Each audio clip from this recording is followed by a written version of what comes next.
So this was more of a last minute project. I used leftover materials from our other projects that we were doing for Stranger Things.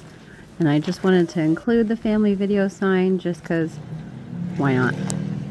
So I just cut everything.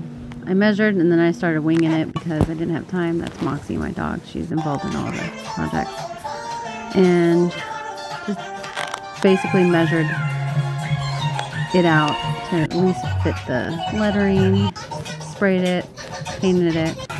I was going to have a light behind it, but I knew it was too dark already. So I just figured, screw it, we'll just have a light in front.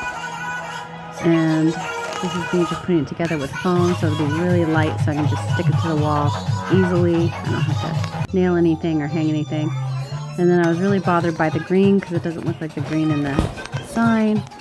And my letter spacing wasn't the best either, so I couldn't fit the red line around it. But oh well, who cares? This is the final product.